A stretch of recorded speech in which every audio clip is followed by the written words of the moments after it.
Festival of Gemma-4 continues on the channel. We already have covered all the other flavors, whether they are dense models or they are edge models. We have covered them with OpenClaw, with Hermes agent, and we have even fine-tuned these Gemma-4 models. In this video though, we are going to cover this 26 billion parameter model that runs like a 4 billion. That is not a marketing claim, that is just how this mixture of expert model has been designed by Google. We are going to install this model locally and then we are going to test it out. This is Fahad Mirza and I welcome you to the channel. Please do me a favor, subscribe to the channel if you haven't already and become a member. Please also follow me on X if you're looking for AI updates.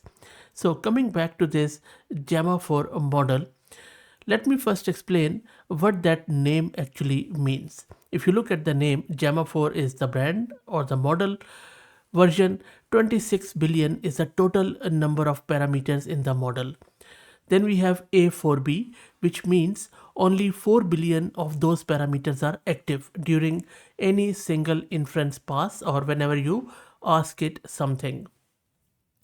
The model has 128 experts plus one shared expert across 30 layers, and for each token it only activates 8 of those 128 experts, so you get the knowledge capacity of a 26 billion parameter model at roughly the compute cost of a 4 billion parameter model. This is a mixture of expert architecture, and this is what makes this model so interesting, as Google has also added some of its own unique touches, which we also saw the signs of brilliance in our previous videos. I will be talking more around this model and its features, but for now let's get it installed. I'm going to use this Ubuntu system. I have one GPU card, NVIDIA H100 with 80 GB of VRAM. I'm creating a virtual environment. If you're looking to rent a GPU on very good prices, you can find the link to Massed Compute in video's description with a discount coupon code of 50% for a range of GPUs. Let me go back and install all the prerequisites, which include vLLM, Transformer and Hugging Face Hub. We will be using this Hugging Face Hub to log into Hugging Face. For that you would need to have your free read token, which you can grab from your Hugging Face profile. Everything is installed. Let me now log into Hugging Face by using this command, and I'm going to paste my read token, and I should be logged in now, which I am. That's great. Now let's download the model, and I will be using Hugging Face CLI, and I will be storing the model in my local directory. So make sure that you have that much space, which is just under 52 gig, as you can see here. The model is downloaded. Let me now serve it locally with vLLM. If you don't know what vLLM is, I have done heaps of videos on vLLM, as you can see here, from different angles. So I have just installed it, but if you want to learn more, just check it out. There is a lot of things related to vLLM, which is a high performance inference server that serves LLM through an OpenAI compatible API endpoint and optimized for maximum throughput with features like continuous batching and paged attention. So I'm going to give it this command, which you can see is loading the model from the local directory where we have downloaded it. Then it opens it up and serves it on port 8000, sets the context window to around 16K, enables automatic tool calling so the model can use tools in agentic workflows, and sets GPU memory utilization to 90%, giving the model as much VRAM headroom as possible. I think I'm going to change this context window to more like 32K or something. And now let's run this command. It is going to serve it on our local system.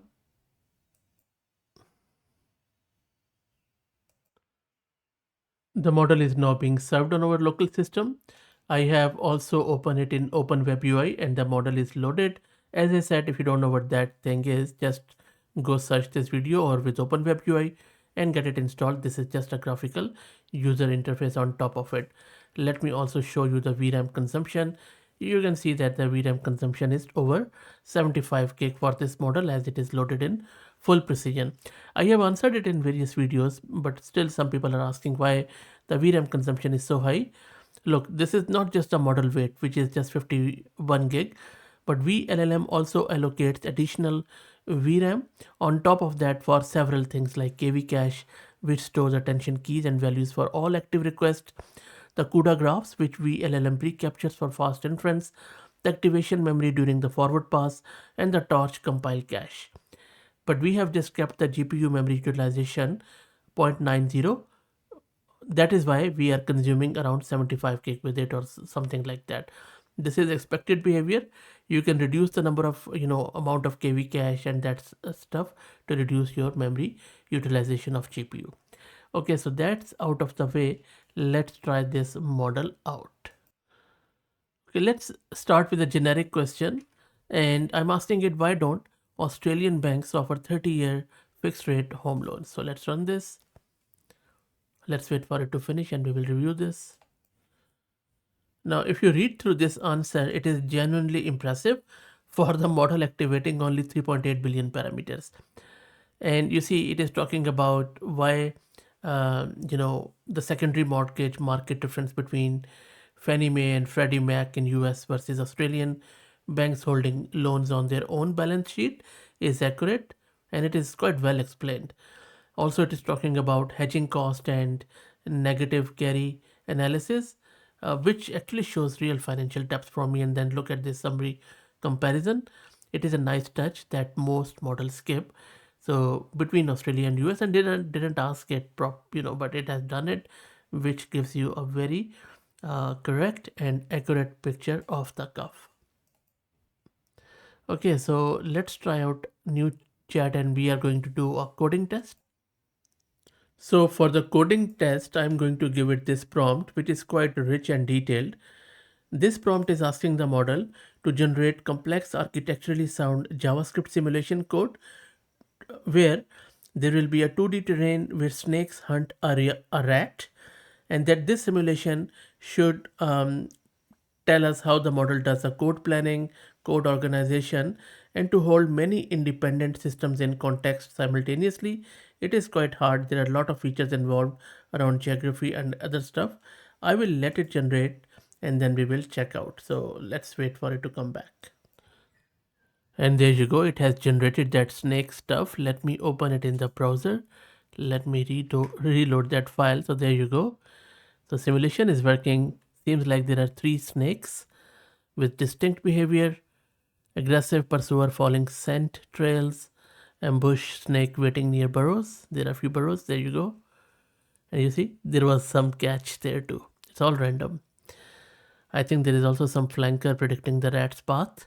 This is a rat, which could be improved, but look. Anyway, and you can see that there is a day-night cycle, which darkens the canvas. And also you can see that rat flees intelligently, like it is sprinting. There you go. So again, rat caught. Again, there are 3 snakes. Again, there you go, caught. And then another round starting. This is simply very impressive, very brilliant. You see again, night cycle. And you see, even snake is just putting its tongue out. And rat escaped. So rat won this time. Again, there is a snake coming. Rat is running. There you go. Caught. Anyway, I could just keep playing it for a long time, but you can imagine that how good this is doing. And it has called some aggressive snake, ambush snake, and flanking snake. Really good stuff. Okay, let's try out a multilingual test. Now for the multilingual test, I'm going to give it this task. I'm asking it, I'll remove this prompt, that you are a warm and enthusiastic local food guide named Budi, standing in heart of Medan, North Sumatra, Indonesia, one of Southeast Asia's greatest food cities. You are surrounded by a group of international tourists at the bustling street food market. The air is thick with the smell of rendang, durian, bika ambon, soto Medan, and then the job is to introduce the group to Medan's most iconic food, which are these, explaining what each dish is, and then these are the tourists who speak all of these languages. all of these. So there are a lot of them, as you can see here. So it needs to format each section as this. So I'm also checking if it can do structured output with multilinguality. Now I'm just running it. So as it runs, I will request you to check your own language and then let me know. So it has just given the English, and I think it will be a bit longer for it. So let me do a shorter version of it, where I will just ask it to do in a short sentence and then just pick one of the food. How is that? So for that, I'm going to just ask it to do this. Like, it needs to explain this rendang to each tourist group in their own language. And these are all the languages. Let's see if it is able to do that. There you go. And by the way, if you have never eaten rendang from Indonesia, try it out once. I mean, I am yearning to eat it. I ate it like last year in, once, a beef rendang, and it was out of this world. Anyway, I digress. So I will just scroll down and you can tell me in your language. So the sentence is, this is rendang, a legendary slow cooked beef infused with rich coconut milk and spices that is so tender it melts in your mouth, and I can vouch. So you must take a bite immediately. So I'm just scrolling down, check your language, let me know what do you think. There you go. So most of it is quite good. Bit of a literal, formal, but not bad. Anyway, I'm just scrolling down. You can pause, check your language, and let me know what do you think about it. Should be fun. And thank you. Most of the people are really doing me the favor and telling me in the comments their feedback, good or bad. So I'm very grateful for that. Thank you. There you go. So all the Scandinavian, Greek, Catalan, Igbo, some Somali, and regional languages from Pakistan, Afghanistan, some Latin, and some Ghanaian Tui language. Okay, so let me know what do you think about this. And by the way, this model doesn't support audio, only the E4, E2 support that. For video, it just converts it into images. So I really won't use this model for video understanding, but images it does. So I'm just going to start doing some images. First up, I'm going to give it this clock image, and I'm going to ask it what is the time on the clock. So this is a clock. Okay, so it says that it is just going with audio. I'm not sure why. Let me quickly check. Okay, so this is an Open Web UI compatibility issue. So instead of doing this, I'm just going to use a Python script in order to run this vision task. Okay, so the good news, I spent around half an hour, installed Open Web UI from source, and now it works. So you need to install the Open Web UI from source, not the pip version. So pip install Open Web UI won't work. Anyway, there you go. So it has given us the answer. It says the time on the clock is this 10:45, which I don't think so is right, but depends on which side you're looking at. I think the thing is that the minute hand is pointing to the 2, which is 10 minute, and the hour hand is pointing just past the 8. So it's other way around. It is 8:10, not the other way around. So model has got the fingers of, or the hands of the clock wrong, I believe. Okay, let's do another one. I'm just going to upload another test, and let me do it a road rule one. That is again a hard one. Let me paste the prompt and then I'll show you the image. This is the image. So sorry, I'll just go up. So this is the question which I'm asking. Now look at the response of the model. The model says it shows double solid yellow line on the road. And what this means, so it means that no overtaking is permitted, which means no passing. Yes, drivers on both sides should stay in their own lane. Totally correct. And then also there is safety boundary, which is to prevent the head-on collision. I think that is spot on by the model. Very good. Let's do a quick Arabic OCR from this newspaper article. I'm asking it, extract the text, identify the language and translate it into English. So it is Arabic, this is the headline, this is the subtext, language is this, and it is talking about Egypt has returned from this. Um, Now, can you, if you're an Arabic speaker, can you please let me know what do you think about this? Okay, let's do another one. I'm just going to give it maybe uh, this. I'll just go with French this time. Okay, so I'm again asking it to extract it, translate it into English. This is some French medical stuff. It's all AI generated, by the way, and it has gone with the, you know, it is, where is our language? And there you go. So there you go. It has identified the French language, and this is English translation. There you go, and some Dr. Isabel something. So please check and let me know. I'll just make it bigger for you. So this is the original. For me, for a quick look, looks okay. I think it has done well. Okay, let's open new chat. Let's give it another image. This time I'm going to do a handwritten one. So this is a physics equation. I'm just going to ask it, identify the subject here. So this is a handwritten physics equation. Let's see if it is able to do that.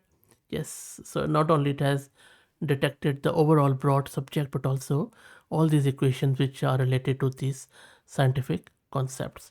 So like, I believe it is again a really good model. We also saw the dense model in 31 billion. That was really good.